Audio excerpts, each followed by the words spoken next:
Vous êtes-vous déjà surpris à penser «Je veux juste un peu de paix et de tranquillité», surtout au fil des années? Vous avez peut-être remarqué que la tranquillité d'esprit devient plus précieuse à chaque anniversaire. Vous commencez à faire attention aux personnes avec qui vous passez du temps et à protéger votre énergie plus étroitement que jamais. Après tout, vous avez vécu assez longtemps pour réaliser que la sérénité vaut son pesant d'or. Mais alors, vous vous rappelez que tous ceux qui perturbent votre calme ne sont pas des étrangers. Parfois, le plus grand fardeau pour votre bien-être peut venir des membres de votre propre famille. Il peut s'agir de quelqu'un qui critique constamment vos décisions, un parent qui n'apparaît que lorsqu'il a besoin de quelque chose, ou un être cher qui sait exactement comment vous manipuler pour vous faire sentir coupable. Ces schémas peuvent durer des années, vous laissant épuisé, frustré et déchiré entre la loyauté familiale et votre propre santé émotionnelle. Si cela vous semble familier, si vous vous êtes déjà senti accablé par certains liens familiaux, alors cette vidéo est pour vous. Aujourd'hui, nous explorons les 7 types de membres de la famille dont vous devriez vous éloigner pour protéger votre tranquillité d'esprit après 65 ans. Et soyons clairs, la distanciation ou l'établissement de limites n'a rien à voir avec un manque d'amour. Il s'agit d'honorer votre bien-être mental et émotionnel, quelque chose que vous avez gagné le droit de prioriser après tant d'années d'expérience de vie. Restez à l'écoute, car nous verrons comment reconnaître ces modèles et comment les établir. Des limites fermes mais aimantes qui préservent votre tranquillité d'esprit. Commençons. Le maître manipulateur. Chaque famille semble avoir cette personne qui transforme votre sens des responsabilités en levier personnel. Ils vous font sentir responsable de leurs problèmes, de leur bonheur ou de leurs échecs. Ils déforment souvent le récit, de sorte que vous finissez par vous sentir coupable si vous ne faites pas ce qu'ils veulent. Ils ne le demandent pas toujours ouvertement, plutôt ils parlent avec un ton subtil et chargé d'émotions qui vous laisse un sentiment persistant d'obligation. Imaginez, vous avez un frère qui n'arrête pas de se souvenir de tout ce qu'il est censé avoir fait pour vous quand vous étiez plus jeune. Tu te souviens comment je t'ai aidé à rembourser cette dette, pourrait-il dire, juste avant de sous-entendre que vous leur devez quelque chose. Ou peut-être un cousin qui vous appelle à l'improviste et vous comble d'éloges, juste pour glisser une demande d'argent ou une faveur que vous n'êtes pas prêt à rendre. Comment opère le manipulateur?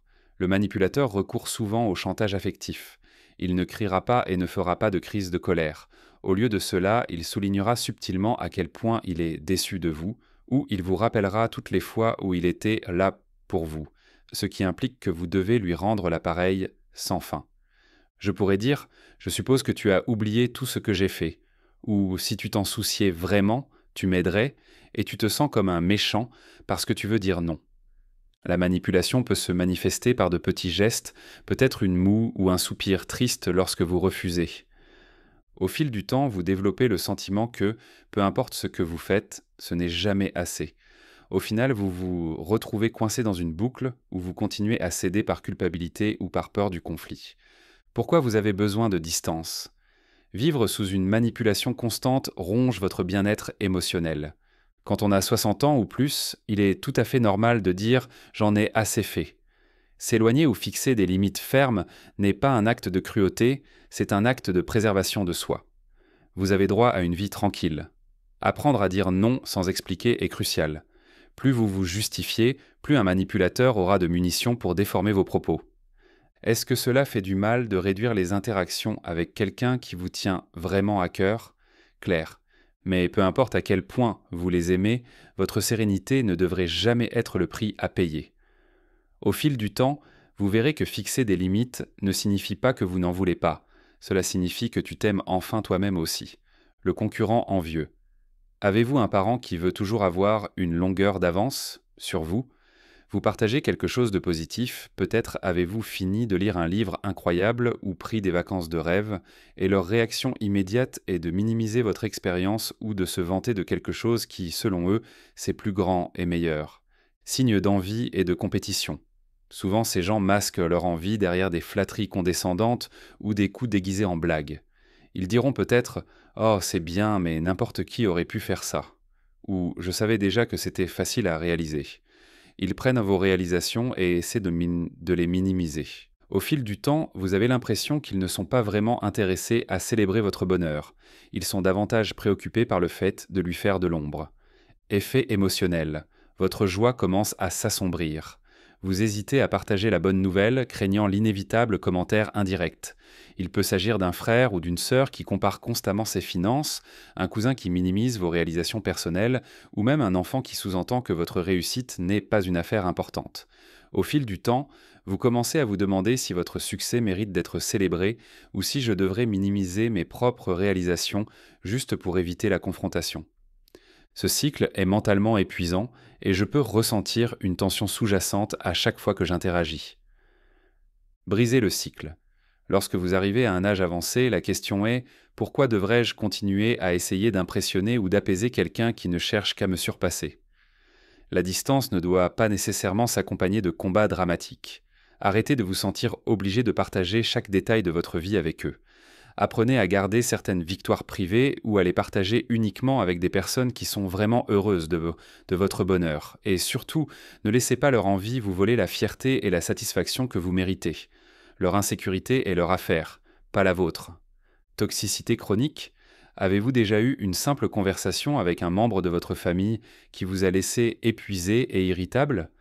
Peut-être que vous êtes entré dans la conversation en vous sentant bien, pour en ressortir avec le sentiment que la vie vous avait été vidée. C'est une caractéristique du membre de la famille dont la négativité et le drame remplissent l'air qui l'entoure. Repérez le parent toxique. Ils se plaignent constamment. Ils trouvent à redire à chaque situation, aussi insignifiante soit-elle. Peut-être qu'il s'agit d'un repas de fête et qu'ils se plaignent du décor, de la cuisine ou du lieu. Ou alors c'est un coup de fil rapide et ils se concentrent d'une manière ou d'une autre sur tout ce qui ne va pas dans leur vie ou dans la vôtre.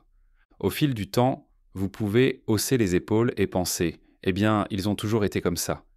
Mais normaliser la toxicité ne la rend pas moins nocive. Pourquoi c'est si dangereux?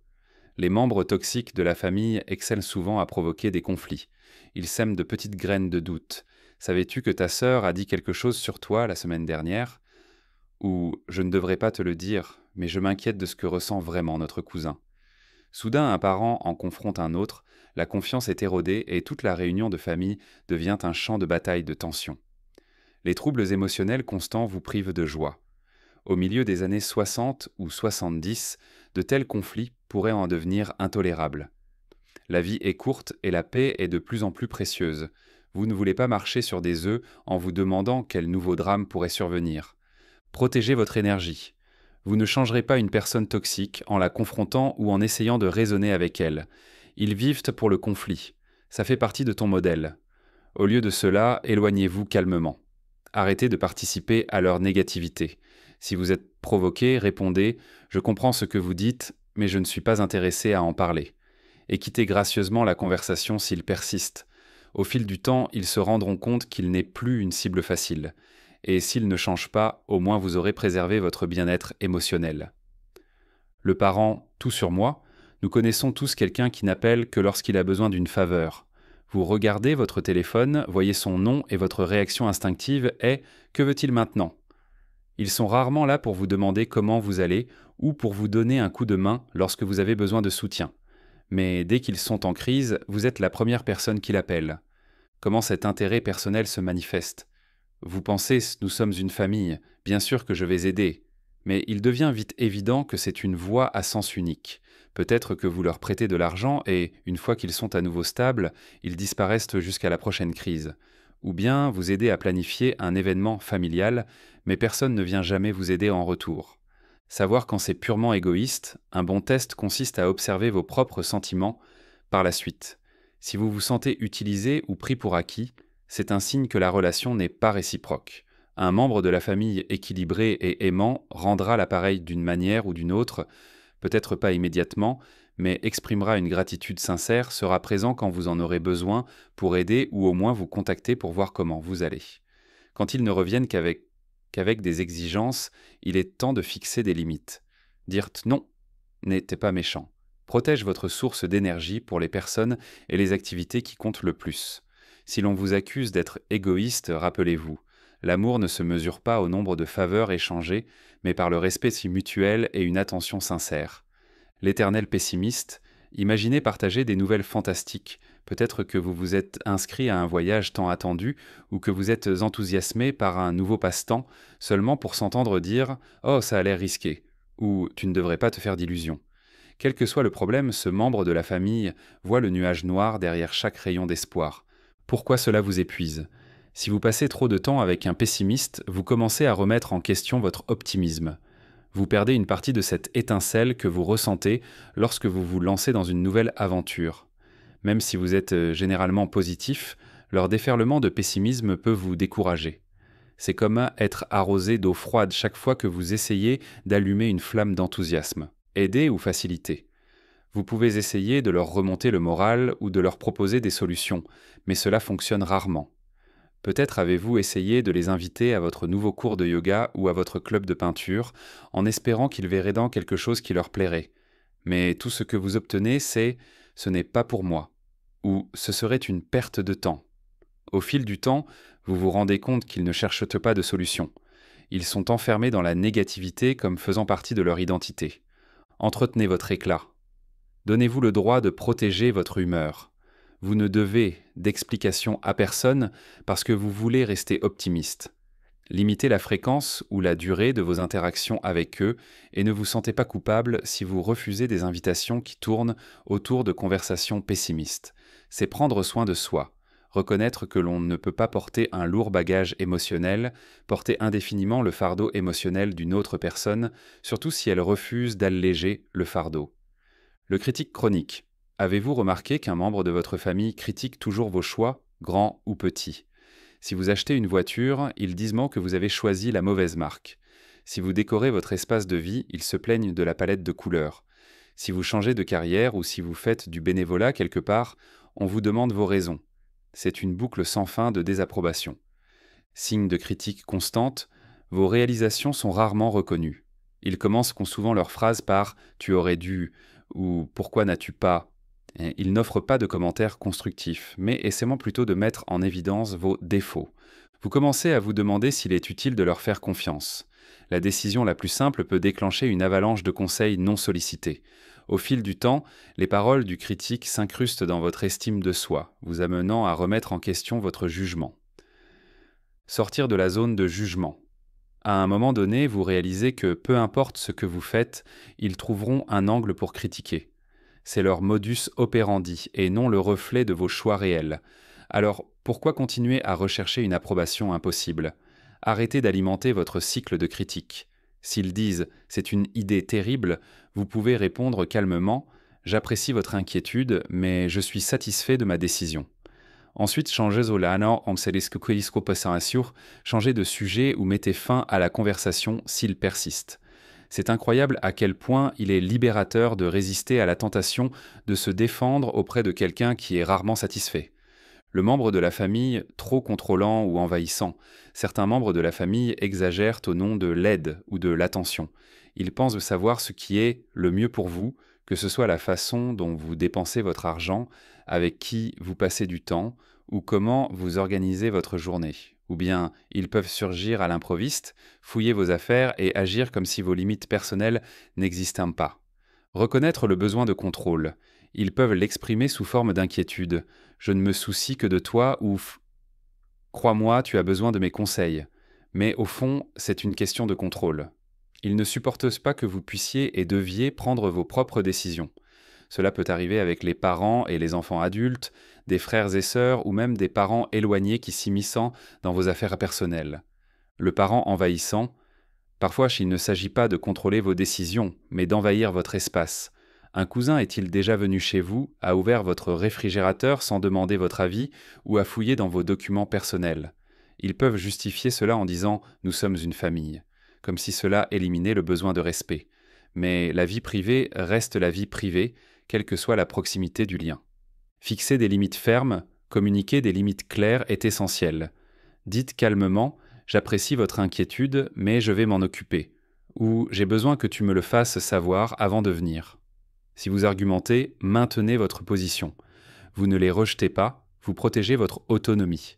Un membre de la famille vraiment aimant respecte les limites une fois qu'elles ont été explicitées, même s'il leur faut un peu de temps pour s'adapter. Si vous persistez à les dépasser, pensez à mettre plus de distance entre vous, soit en limitant les visiteurs, soit en se rendant moins accessible par téléphone ou par SMS. Pourquoi les limites sont essentielles, surtout maintenant? Depuis l'enfance, beaucoup d'entre nous entendent que l'amour familial doit être inconditionnel, que quoi qu'il arrive, nous devons rester unis. Cependant, nous oublions souvent que l'amour signifie aussi respecter les limites personnelles. Le comportement d'un membre de la famille est nuisible, épuisant ou intrusif. Est-ce que cela aide l'une ou l'autre des parties de laisser cela continuer? Un amour sain et attentionné ne vous oblige jamais à sacrifier votre tranquillité d'esprit.